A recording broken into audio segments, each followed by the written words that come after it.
signed in legibly? Emily will beat you if she can't read it.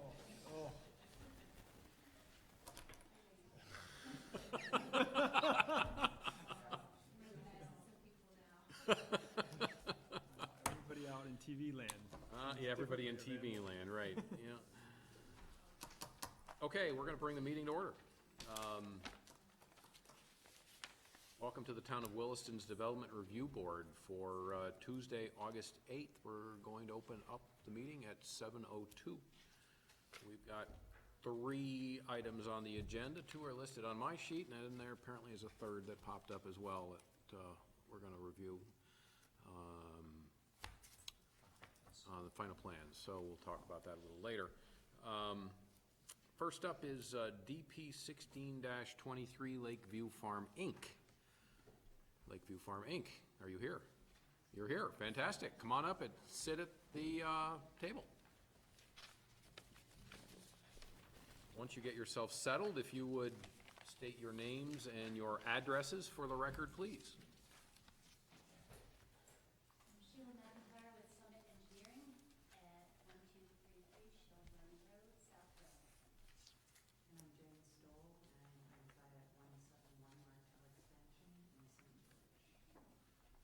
Welcome. So we are going to let the staff go first. Okay, so this is a request for a discretionary permit for what's essentially a 2-lot split in the agricultural rural residential zoning district. Property is located on the west side of Oak Hill Road, down towards Lake Iroquois. And a little bit of an unusual wrinkle on this request is that the subject property is a little over 13 acres in size in total. However, there's only about 10.6 acres that's in Williston. The part of land holdings are in St. George. So we, of course, only have permitting jurisdiction over land holdings in Williston. So our analysis is really going to be based on the portion of the subject property that's in Williston. So the proposal, I should say there's an existing single-family dwelling on the property today. So if this is approved, it would create 2 lots. One would be approximately 2 acres. The second would be approximately 8.6 acres. And then there's a proposal to build an additional dwelling unit. So this is really the second time around for this request. It went through our process back in 2009. However, it did not get growth management allocation, and so it stalled out. This time around, it went through pre-application back in June of 16, and then received growth management allocation in March of 2017. In the report, you'll find we did a constraints analysis and a calculation of density. There's a very small portion of land that we would consider to be constrained. The maximum theoretical dwelling unit yield on this is 5 units, so we're looking at it basically 2 units. So it's a pretty easy determination to make. Because the portion of the land area in Williston is greater than 10.5 acres, it's subject to the 75% open space set-aside requirement. So that would be one of the conditions of approval, there would be a minimum of 75% of the lot area that would be designated as permanently protected open space.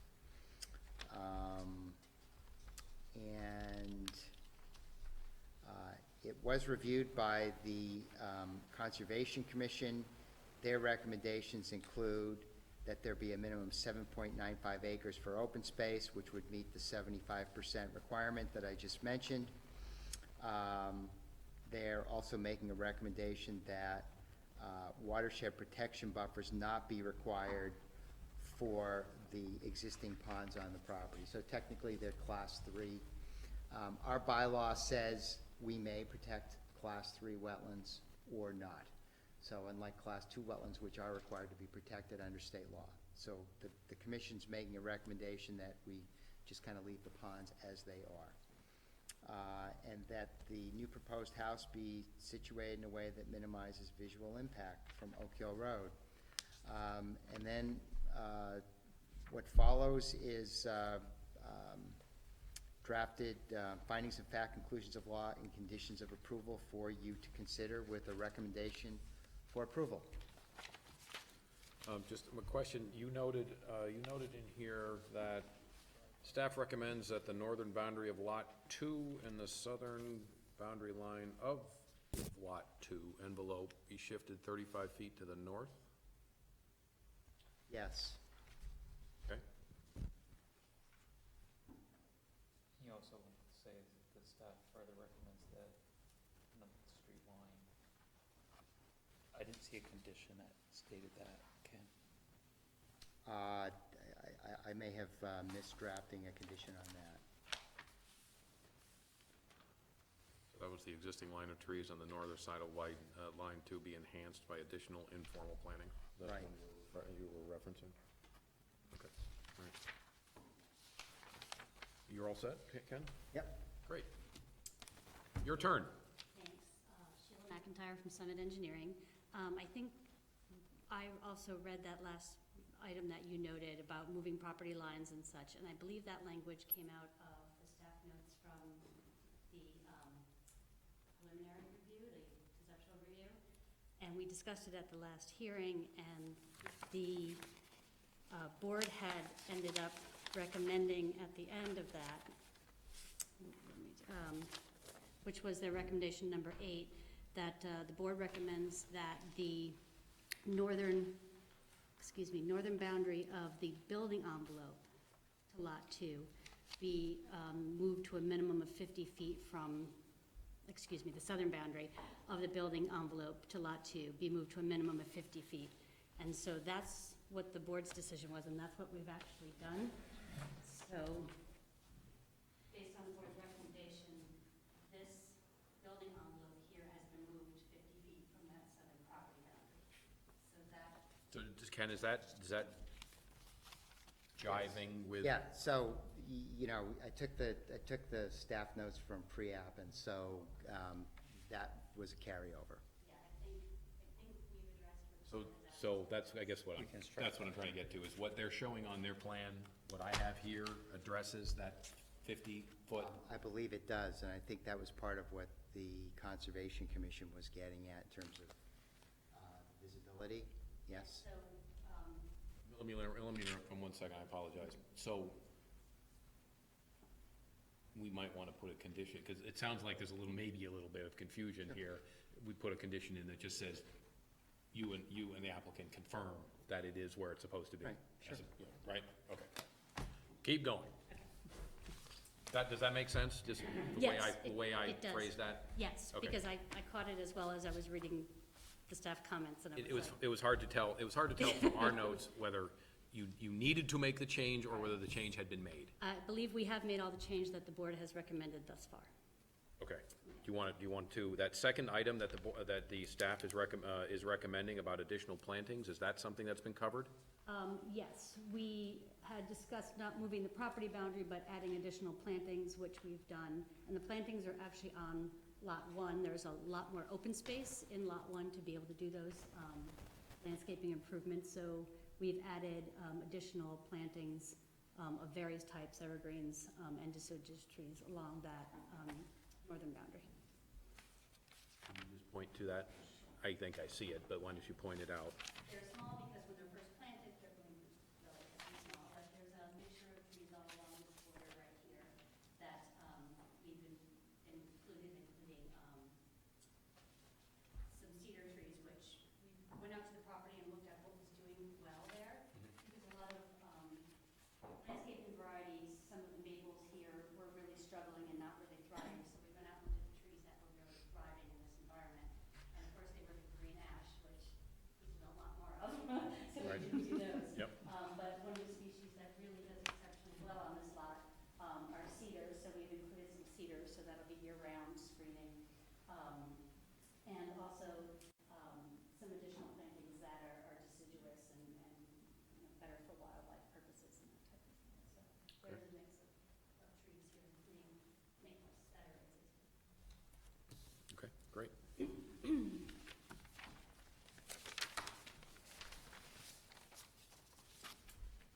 The other thing that was already mentioned is that we did consult with the State Wetlands Office regarding the ponds.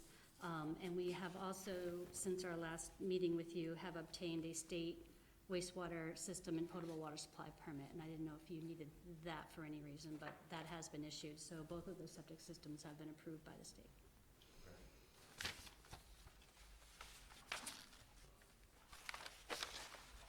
Bear with me a second. Questions from the board?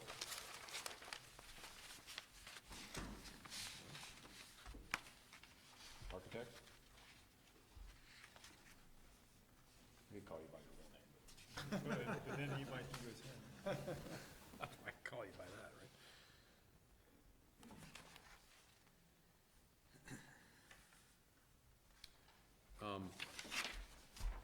Ken, there was a note from Lisa Sheltra saying that comments from the pre-application were not addressed. Has that been taken care of?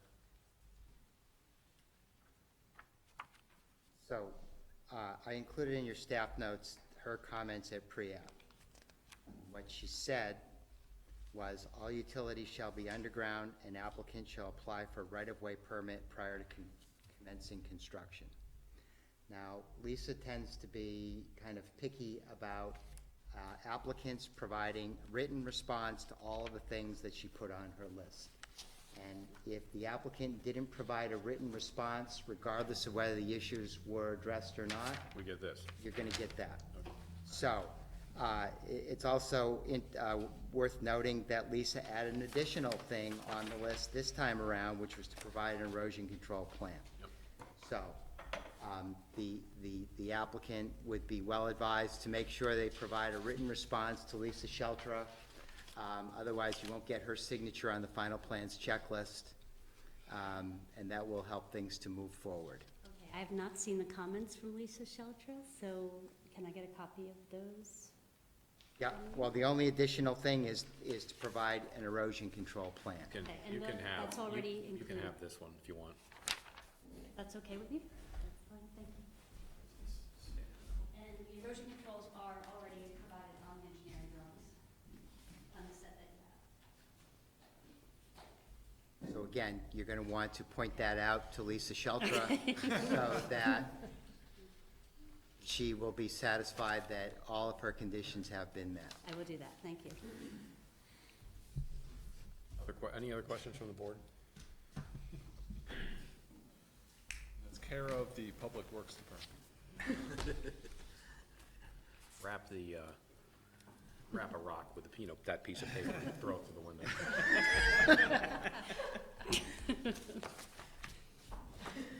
Any other comments you would like to make? No, I think I'm good unless there's any other questions. Any comments from the board, or from the audience? One final try from our illustrious board. Any further comments or questions? No. Thank you for coming. Good.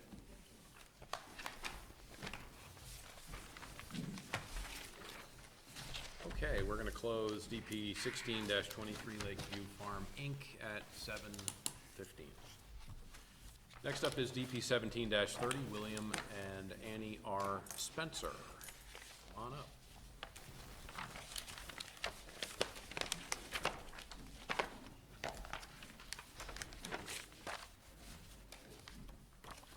Is you again, Mr. Belleville? Nope. No, I'm sorry. Melinda, it's you. All right. This is a request for pre-application review. One second, I apologize.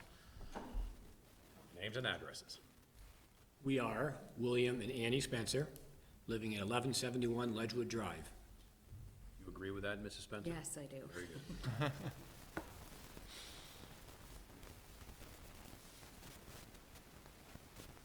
Okay, very good. Melinda? This is a request for pre-application review to reestablish expired growth management allocation for a single-family dwelling unit on a previously approved 3-lot subdivision located at Pumpkin Hill Road on the east side of South Road in the ARZB. One of the lots in the subdivision did not require allocation 2 units of allocation were awarded by the DRB on March 11th, 2008. 1 unit of allocation has been used by constructing a single-family home on Lot A, and it was discovered in January of 2017 that the remaining unit of allocation had expired. The applicant is seeking to reinstate allocation for 1 additional dwelling unit. The proposed subdivision is identical to a subdivision proposed by the former applicant, Scott Gardner, and approved by the DRB in June 2008 under DP 0824. The DRB reviewed this project again in July 2010 when a boundary lot adjustment was made on Lot B. Mr. Gardner submitted an application in May 2017 to reinstate the expired allocation. That application was subsequently withdrawn prior to the DRB hearing. The owners of Lot B, the Spencers, have submitted the application presented here today. The subdivision that created the subject parcel has been approved and plat recorded. The applicant is reapplying for subdivision approval in hopes of establishing new growth management allocation schedule. The bylaw has specific rules for reestablishing expired allocation. A subdivision may apply to have its previously awarded allocation returned without having to compete against other subdivisions if it meets certain criteria, including there's a time limitation. You have to request pre-application prior to the end of the calendar year when the expiration of the allocation units was identified by the Williston Planning Office. And this is important because even though technically this allocation expired, I guess, a couple of years ago, the Planning Office didn't identify that it was expired until January of this year. So they have met that, the applicants met that requirement of the time limitation. Substantial progress. A residential subdivision applying to have some portion of its allocation reestablished must demonstrate substantial progress toward implementing the subdivision, and the applicant has met that condition as well. Allocation reestablished under these provisions may receive an additional 5 years to obtain administrative permits to begin construction beginning on the July 1st, immediately following the DRB hearing that reestablishes that allocation. And they only have 1 more extension. There's no additional extensions allowed under these provisions. They get 1 extension and that's it. The original conditions of subdivision approval shall continue to apply to any subdivision awarded allocations under these provisions. The DRB shall only impose additional conditions of approval in cases where it is necessary to preserve the public health, safety, and welfare. In order for subdivision to reestablish some portion of its allocation under these provisions, the DRB must find that the subdivision is in substantial compliance with the intent and purpose of the current development regulations. Any allocation that's expired under these provisions and was not reapplied for within the time constraints, or that doesn't meet the criteria that's specified, that I've just reviewed, will be returned to the pool of available units of allocation and shall only be awarded through the competitive process as specified under WDB 11.4 and 5. So the subdivision has met the criteria under the first 2 criteria, the time limitation, the substantial progress. The DRB will need to decide if the subdivision is in substantial compliance with the intent and purpose of the current development regulations. So you'll need to decide whether it meets the special findings criteria. If you decide that the subdivision does not meet the criteria for reinstatement of expired allocation, as stated above, the DRB can require the applicant to compete with other proposed residential subdivisions for available units of allocation. Let me stop you right there.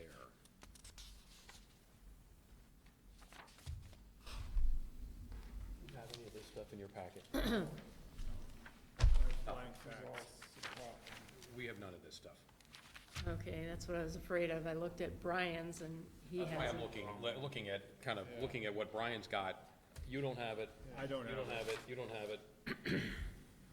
We don't have, I don't have it either. So I read everything that you sent us, but everything you just went through, we have not had a chance to see any of that. Yeah, I'm familiar with it. That's But in unfortunate. this case, yeah.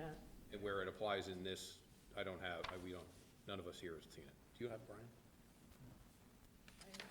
I think it was the other application we're looking at. Is it possible to run over to the office and get, Yes.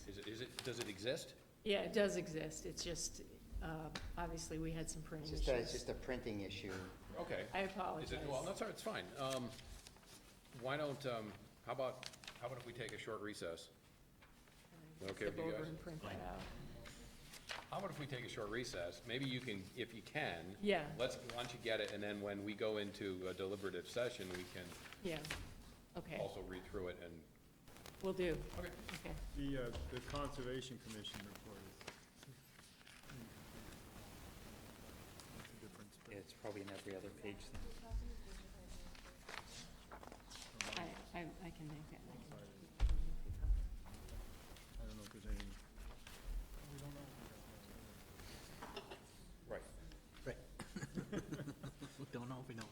So the board at 7:24 is taking a short recess. We will reconvene in just a little bit.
first.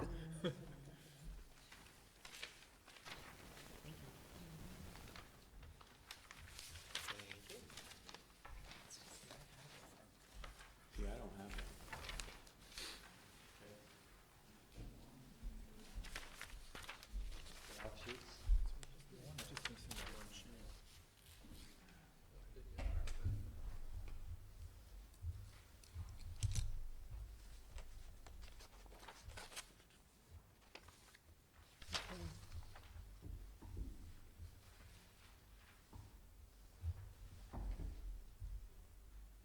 So Melinda, I think what I'm going to request is, for the sake of the fact that I like listening to you talk, I'm gonna have you go through that again, okay? Okay, All of us will follow, all of us will follow along, yeah. as you go through that again. You guys all right with that? All right. So we'll start with, we'll start with, Melinda, we'll start with growth, the growth management Okay. paragraph. And we'll bring the meeting back to order at 7:20. Here we go. You're on back up? All right. Go for it, Melinda. All right.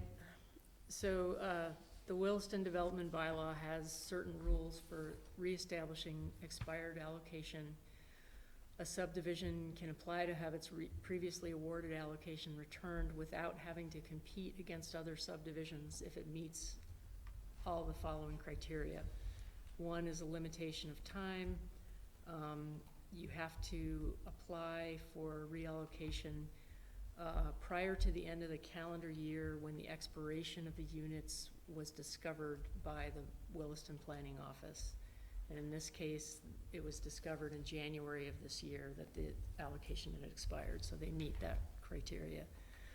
A residential subdivision applying to have a portion of its allocation reestablished must demonstrate substantial progress towards implementing the subdivision, and they've met that requirement as well. And then the expiration provision just says that they have an additional 5 years starting July 1st, immediately following the DRB meeting, that reinstates the allocation, and that no additional extensions of time are possible. Conditions of approval: the original conditions of subdivision approval shall continue to apply to any subdivision awarded allocations under these provisions. The DRB shall only impose additional conditions of approval in cases where it's necessary to preserve the public health, safety, and welfare.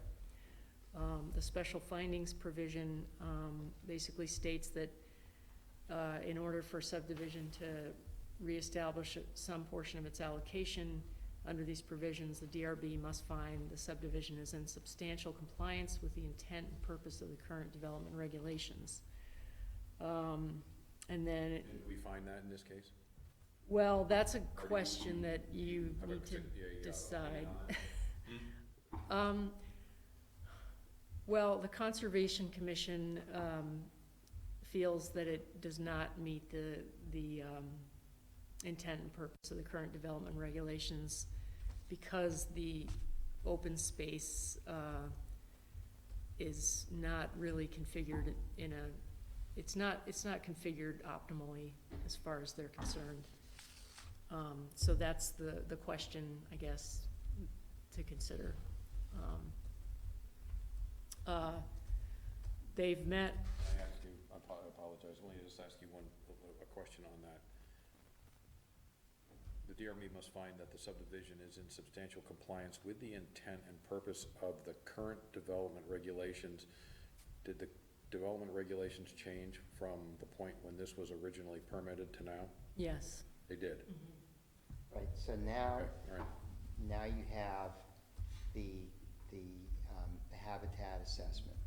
And that's, in this case, I believe, really the principal thing that's different. So, you know, it's, as Melinda already stated, that becomes a question for the board to address as to whether what has already been approved and plotted is, we find that to be, you know, meeting the intent and purpose of the regulations, or whether or not you think it needs to be modified. Okay, thank you. Go ahead. Yeah, so just some relatively minor items. The access is still the same. The proposed new lot will have access from an existing shared gravel driveway off of South Road. On-site infrastructure, the proposed dwelling will be served by on-site water and wastewater disposal. Landscape and buffering, open space and building envelopes were defined under previous town regulations when the subdivision was created. The open space currently serves as the buffer around subdivision. The DRB needs, can decide whether landscaping needs to be revisited. The main point is the review by the Conservation Commission. As a subdivision of a parcel of land 10.5 acres or greater, this project is required to set aside a minimum of 75% of the area of the parent parcel as permanently protected open space. The open space must include steep slopes, wetland areas, and setbacks, and any other resources required to be protected under WDB Chapter 27. The subdivision under 824 set aside 91 acres, which is 77% as protected open space. When the WCC reviewed the project in 2008, the WCC concluded that the open space configuration is not optimal and recommended the entire southern half of Lot C be protected open space. This recommendation was not implemented in the approved final plans. The Conservation Commission's recommendations remain the same, and staff suggests that the recommendations be adopted as DRB recommendations for this pre-application. Any idea why they were not, and did you happen to look back in the file to, why they were not implemented? Probably because it Yeah. wasn't a requirement. That's all I could read. Well, I think, so a couple things. So the original number was DP 0824, is that right? Yeah. So this is going back to the early days of the 75% open space requirements. So my recollection is this was going through the DRB process. I may have been here. If I hadn't been here for very long. And so, and then the other is the land area for the original subdivision. It's over 90 acres, so it's big. And I think that the building envelopes were defined in a way that was rather large. I'm not so sure we would do it the same way today. I think we would probably try to, narrow it down a little bit. I think that's sort of part of the tension here. And then also, I have some recollection that the original applicant of the subdivision, Scott Gardner, I think he, kind of pushed, and like a lot of applicants, didn't want conditions of approval that were overly constricting to, all of his options, whatever those might be. I think all of those things combined led us to the kind of approval that. So can you show me on the map what that would look like?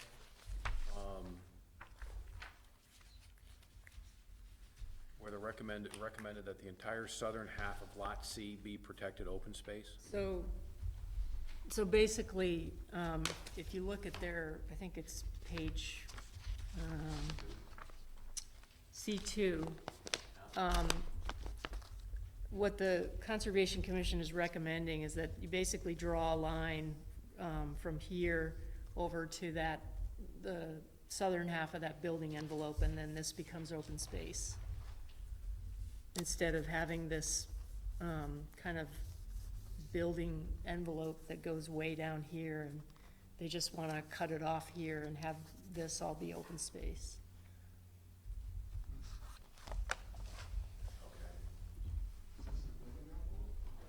It's not exactly a building envelope, but it's not protected open space either. I think the intention was to kind of reserve the right to be able to build structures out there. Are you following all this? So Yes, I am. Do you have any comments that you want to jump in on? Only one comment, and that is, we're looking for an allocation for Lot B, to be specific. Which lot is that on this map? It's the middle one that's shaped like the letter L. The lot that, Like a letter. So it's this one here, that one, This one right No, on here. my sheet. yep. it's 16 acres with a 2-acre envelope. Lot C in question is a much larger parcel next to ours. I don't see any L-shaped lots on mine. So if we're looking for an reestablishment of allocation on Lot B, B, as in boy, as in boy, do you own that lot? yes, You do not own Lot C. we do not. How the heck are we going through, how are we going to do that if the application, I understand there's a conundrum here, but how are we going to implement that if that is owned by somebody else and it is not part of this application, although it is part of the overall subdivision? Can we enforce a rule on a separately owned lot at this point? That Yeah. we're not here to talk about this?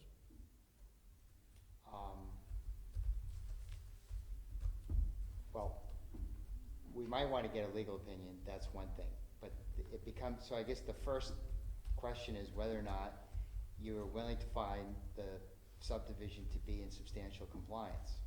We can talk about that, yep. And, you know, so depending on your answer to that question, what happens after that changes dramatic procedurally. So if you were to determine that it is in substantial compliance with the intent and purpose, then what the applicants would have to do is they just have to get the allocation reestablished. If you say no, then basically they gotta go back for growth management, they have to compete, and then they're gonna have to file a new subdivision plat. So the way I'm reading this, and maybe I'm reading it wrong, is that we can find that they are in substantial compliance, but the Conservation Commission is suggesting that we do something else.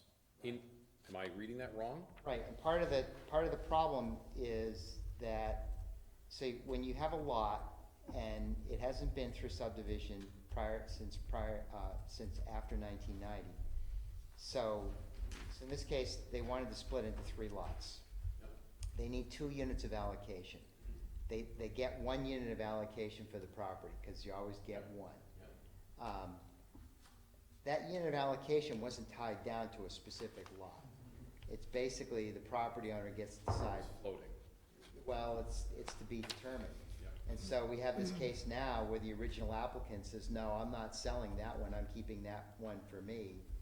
And is leaving the person that has bought this lot, they're on their own to get allocation back.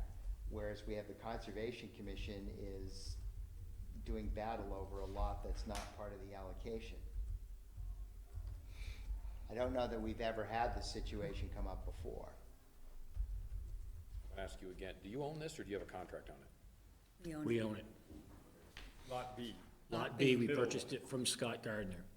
And I think the reason it's not L-shaped, you have an old version, and the property lines changed that you had mentioned, but it's the one that's in the middle. Is this current? This site plan current? This, so, in It's really this hard. L-shaped, Yeah, Yeah, yeah. right here, right? This weird one, I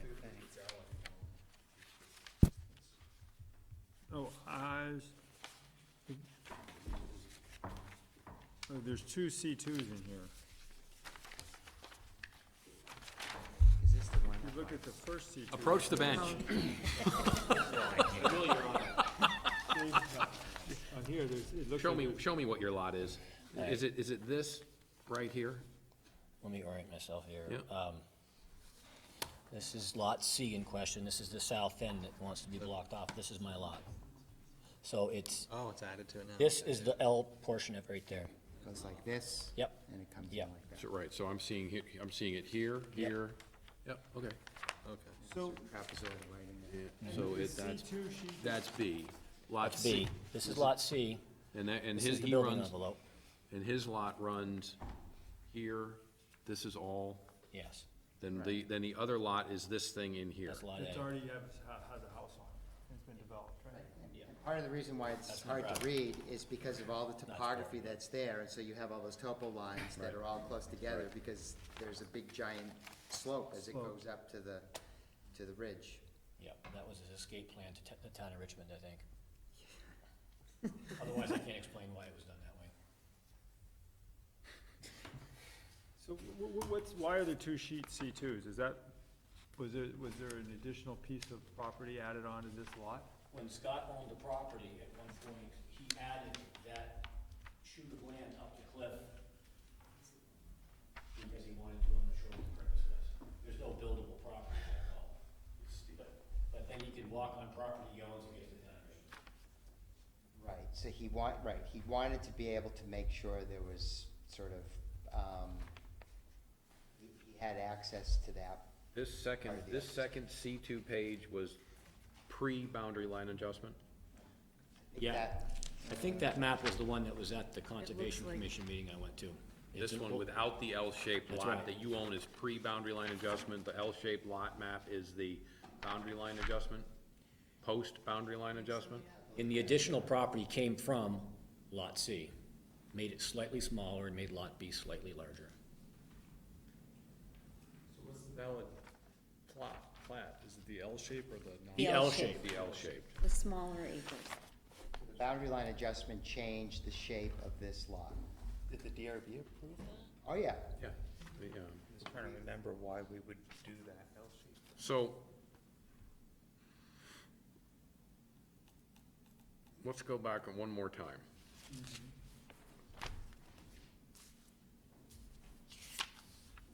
And please, anybody who's on the board here, please jump in if I'm not making sense. We're being asked to reinstate a single allocation for Lot B. We're being asked, as part of that, we need to find that, as part of reestablishing the application, we have to find that there are 7 criteria that have been met. As part of that, the Conservation Commission is suggesting that we make a change to somebody else's lot that is not here. That is not part of this. That's how I understand it. That is not part of this, even though. It's not part of this law, but it was part But of. it's not part of this, but it was part of the, approval. part of the approval. Don't we think that that person will be screaming bloody murder if he finds out that we made a change to his open space? And he's not here and hasn't been notified?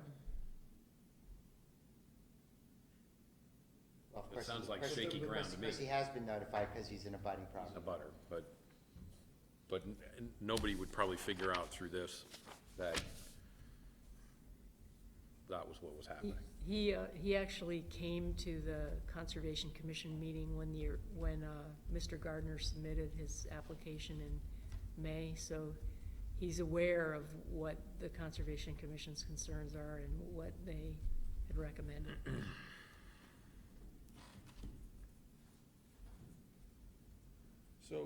So on 11.6.1.2, substantial progress, do they meet those 3 criteria? Yeah, At least one dwelling, right? There's a new house, there's a house in there. So one house has been built, and Pumpkin Hill Road, which is a private road, has been constructed. So, this situation is a little bit different from some of the other, when you've seen these growth management allocations come back, because typically they've been 2 lot splits where nobody did anything, and then the clock just ran out. So here's one where the applicant actually did something. They constructed the road, they built a house, and then, they stalled out for whatever reason, the clock ran out on them. So as I see it right now, the board is going to need to decide whether we agree to reestablish based on the information that we have, the board is gonna need to decide if we reestablish the allocation and ignore the Conservation Commission, or take into account the Conservation Commission, in which case I'm going to suggest that this is either ask for a legal opinion or simply pended forward a month so that it gets cleaned up. And all parties come together in your office to figure out how it moves forward. So that's my suggestion that we talk about. Anybody have any comments on how I phrased that? How will it affect the timing on the allocation now, for the reapplying? We're not, we wouldn't, we wouldn't decide on it if we went that route. Yeah, no, but what was the time frame that we had? Well, I would think that we're in, Gotta the do clock, before the end of- we've stopped the clock, so. For the end of the calendar year. If they were gonna have to reapply for allocation. If we go down that road. I guess I would hope that because we're here talking about this, it stops the clock. But you tell me if I'm wrong. Well, I mean, it should be a moot point where it's only in the first week of August. The end of the calendar year is, what, 4 or 5 months away?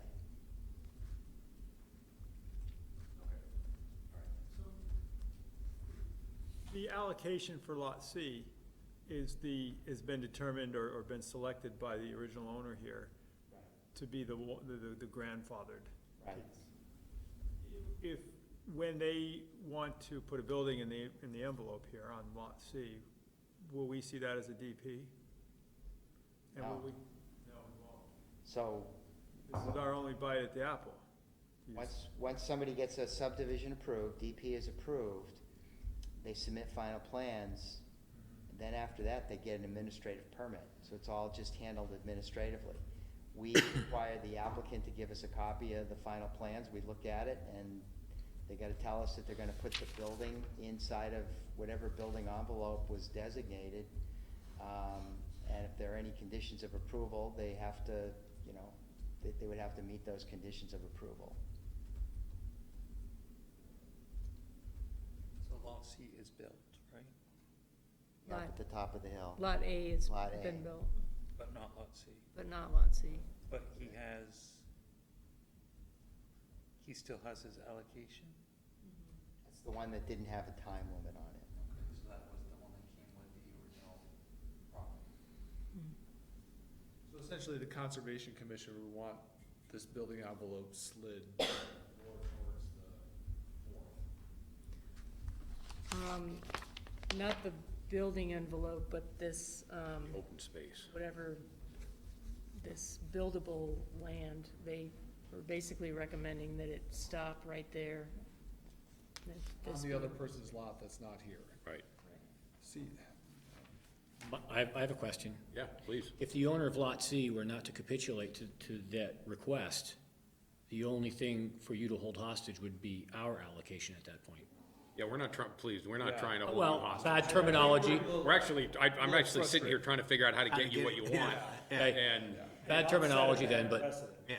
if we try to get that accomplished, or if you try and get that accomplished, what the Conservation Commission wants, and they are interested, and they don't need to in order to well, accomplish. they're advisory to this board. And we try to follow their recommendations. Okay, So I'm asking the questions, and I hope the rest of the board are asking the questions too, to try and figure out, I have never seen anything like this before. I'm happy to bring it, something thank interesting, spice up the meeting.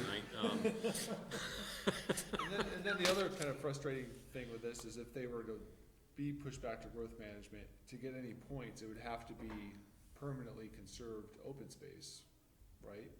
In the ARZD, you can't get points just by designating something open space there. On the open space provision, that's correct. So they would have to get points, they would have to not only get theirs protected, but all of the abutting, it just seems like an It's foolish. exercise. Well, no, you're assuming that they wouldn't qualify for an exemption. You're also assuming that they wouldn't get sufficient number of points on the other criteria. So remember, the open space criteria is only one of the criteria. So, given where this property is located, is there the possibility they could score points for invisible development? I would say highly likely. So they may be able to get to 30 points anyways, even without dedicating open space, number one. And then number two, of course, you have 4 exemptions each year that you can give out. So it doesn't necessarily guarantee that they would not get allocation. I'm not saying that they would, of course, because you guys make that decision, not me, but it wouldn't necessarily preclude it. Did you understand anything you just talked about? No. It's all right, nobody up here We does either. barely did You either. lost me in that one. I had to that point. So growth management is competitive.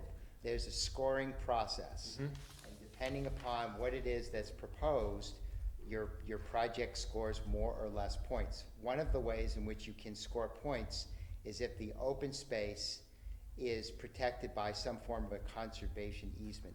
Just designated it on the plat, it meets a bylaw requirement, but it doesn't get you any points in growth management, which is an incentive system. So, in growth management, you have to score a minimum of 30 points to potentially get allocation. However, the board can award up to 4 of its 80 units each year, regardless of score. That's the exemption provision. So that's what we were just essentially just sort of talking about. Thank you. The other is there other elements? Let's hope we don't go there, all right, that's, I know, we're trying, we don't. okay, so, other questions on the board as we kind of work our way through this? So how long have you owned the property? 3 months. We bought it from Scott Gardner, who I believe intended to build his own home there. Clearly, it didn't happen for a long period of time. And when they determined that it was never going to happen, he sold the property to us. And the allocation or that expired beginning of the year? When we became aware of it this year. We just became aware of it this year. There is a house on C, right? A. Is that the big No.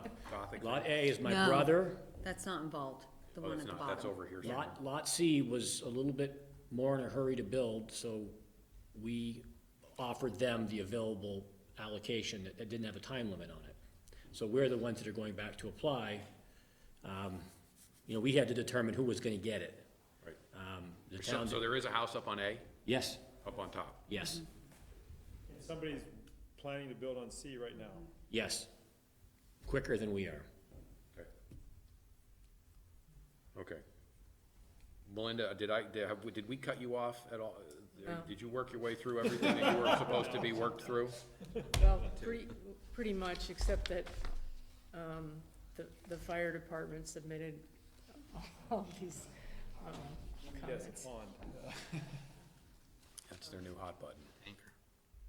Yeah, so the other departments, basically, the only other department that had concerns was the fire department about the driveway grade.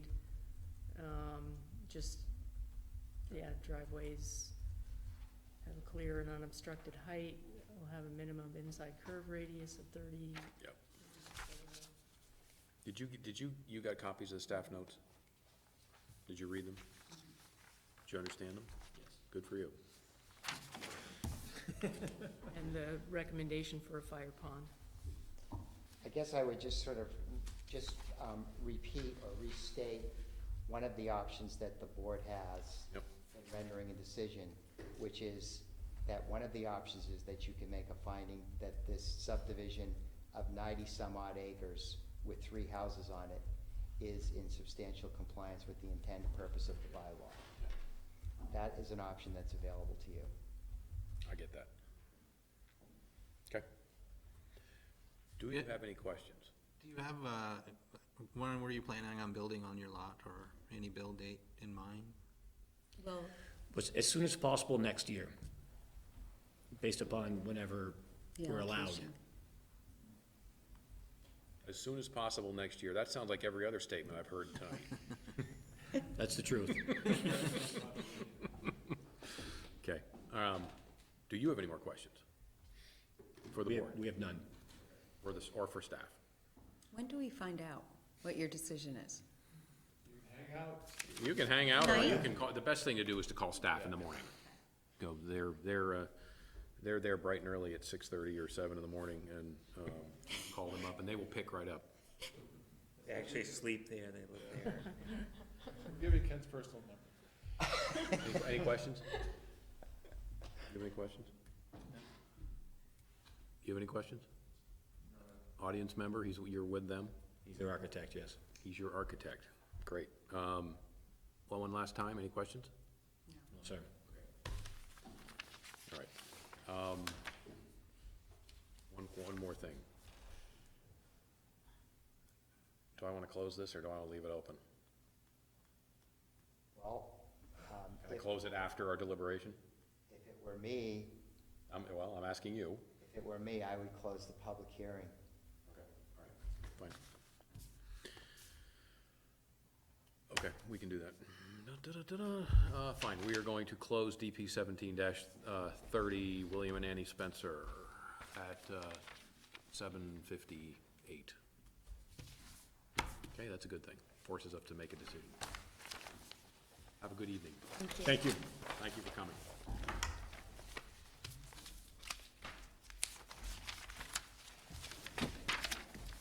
Oh, yeah.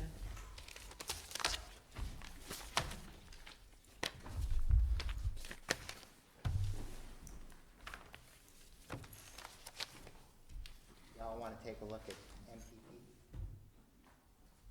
Yes. So the board is going to discuss DP 10-35, Amendment Number 2, Maple Tree Place, Conditions of Approval, Final Plans Review. First rodeo, So, we have, Off a big plan, right? right in front of you. Cup of coffee in my car.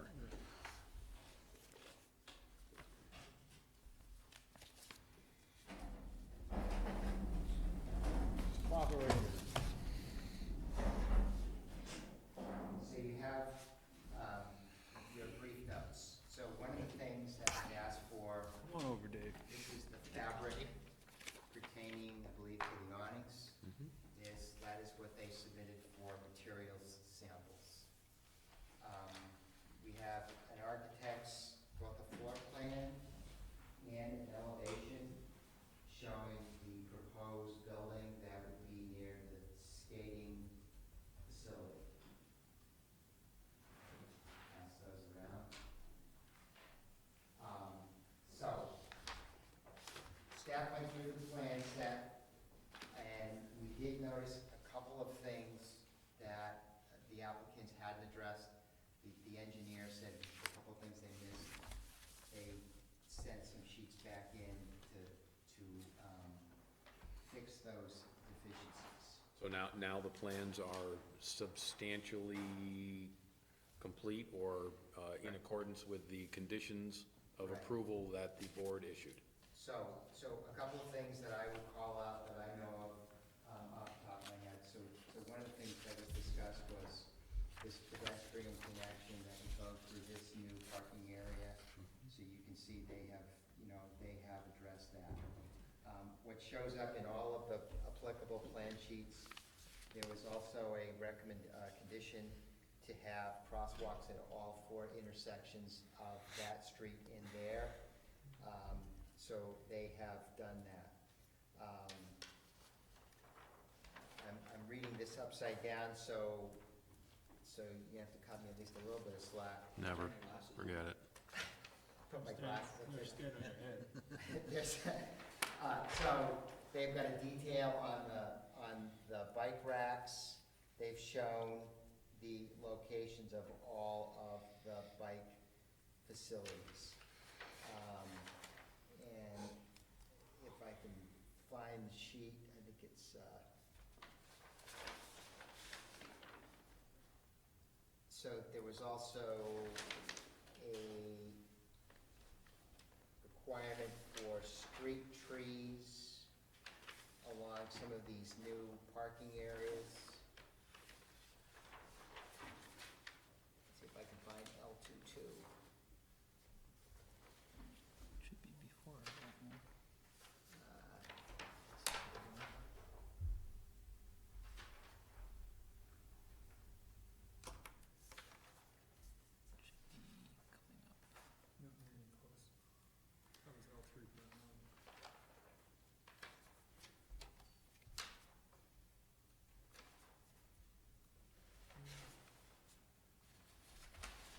So this is the parking, the new parking area. This is Maple Tree Place, the street, and then you have Sycamore and I forget what street this is. So this is additional parking, so they're calling out street trees there as well as some trees within the landscape area. So they're Are those trees or shrubs, because it's under Velcro, isn't it? This I don't think is under Velcro. Velco easement right there, 150 feet. Yeah, that's what I thought. So they gotta be 7 feet or less, right? Something like that? But this is outside, and this is the easement line right here. Are they mixed species? I know Maple Tree Place, they're kind of, they use one tree throughout a lot of it. They're saying this is what is that, red something? It's a red maple. That grows taller than. Yeah, if it's in the, I mean, if it's in the Velco easement, it can't be higher than 7 feet, I believe. Okay, here's the Velco easement. Right. So I see some green things inside there. Yeah, these are, where's that H, or, it's outside, this is a JL. Whatever that is, that's a Japanese. lilac. So that should probably be under. That's under.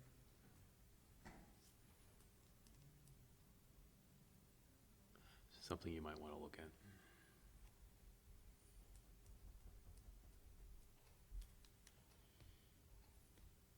Okay, what else? That's it. So color, we have paint, a couple of colors of paint, correct? White and off-white.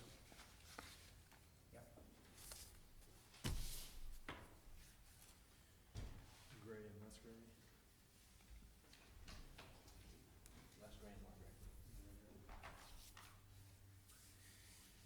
Okay, all right, very good. So we'll take a look at that.